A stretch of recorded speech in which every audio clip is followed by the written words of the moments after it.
नमस्कार दोस्तों, आज के हमारे इस वीडियो में मैं आपके लिए लेकर आई हूँ पपांग एकादशी की व्रत कथा। इस कथा के अनुसार भगवान श्री कृष्ण से कुंती पुत्र अर्जुन ने कहा, हे जगदीश्वर, अश्विन मास के शुक्ल पक्ष की एकादशी के बारे में मुझे बताएं। इस एकादशी का क्या नाम है तथा इसका व्रत किस प्रकार किया जाता है? इस व्रत को करने से हमें क्या फल मिलता है? कृपया करके मुझे विस्तार से बताएं। तभी भगवान श्री कृष्ण अर्जुन की उत्सुकता को शांत करने के लिए कहते हैं, हे पांडु पुत्र, अश्विन मास के शुक्ल पक्ष की एकादशी का नाम पांपा एकादशी है। ये एकादशी पाप रूपी हाथी को महावत रूपी अंकुर से बांधने के कारण पांपा कुश एकादशी कहलाती है। ये एकादशी का दिन भगवान श्री हरि विष्णु जी को बहुत प्रिय होता है। पांपा कुशा एकादशी की व्रत कथा के अनुसार प्राचीन समय में विंध्य पर्वत पर क्रोधन नाम का एक बहेलिया रहता था। वह बहुत ही क्रूर था। उसने सारा जीवन हिंसा, लूटपाट, झूठ, शराब का सेवन करना और गलत संगति में रहना जैसे कई पाप कर्मों में बिता दिया था। जब उसका अंतिम समय आया तब यमराज ने एक दिन पूर्व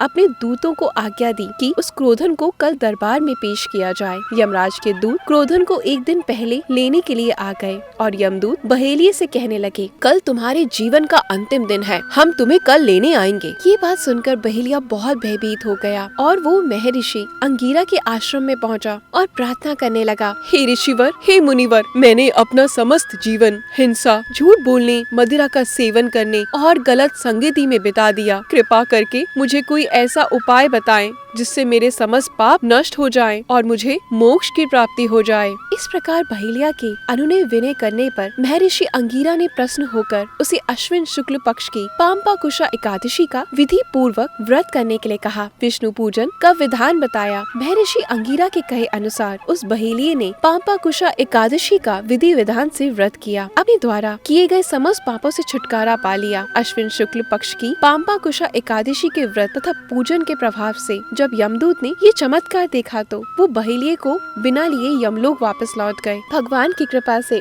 बहेलिया विष्णु लोक को गया। भगवान श्री कृष्ण आगे कहते हैं, पांपा एकादशी का व्रत उपवास करने से सभी प्रकार के पाप नष्ट हो जाते हैं और व्रत करने वाला मन वांछित फलों को प्राप्त करता है। अश्विन शुक्ल पक्ष की एकादशी के दिन मन वांछित फलों को प्राप्त करने के लिए श्री हरि विष्णु जी का पूजन करना चाहिए। विष्णु भगवान की पूजा करने से मनुष्य को स्वर्ग लोक में प्राप्ति होती है। हे अर्जुन, जो फल मनुष्य कठिन तपस्या करके प्राप्त करते हैं, वही फल पांपा एकादशी के दिन क्षीर सागर में शेष नाग पर शयन कर रहे भगवान विष्णु को नमस्कार कर होने से ही प्राप्त हो जाता है और मनुष्य को यमलोक की यातना सहन नहीं करनी पड़ती। मनुष्य को पापों से बचने के लिए दृढ़ संकल्प करना चाहिए। भगवान विष्णु का स्मरण किसी भी रूप में सुखदायक और पाप नाशक है। जय श्री हरि विष्णु। तो आशा करती हूँ दोस्तों, आज की मेरी ये कथा आपके लिए बहुत अच्छी रही होगी। आपको सुनने के बाद बहुत अच्छा लगा होगा। तो बस आप भी अपनी जिंदगी में ऐसे ही अच्छे कर्म करते रहें, व्रतों का पालन करें, दूसरों का दिल ना दुखाएं, किसी के चेहरे की मुस्कुराहट का कारण बने और ईर्ष्या करना छोड़ दें, क्योंकि सबके अपने अपने कर्म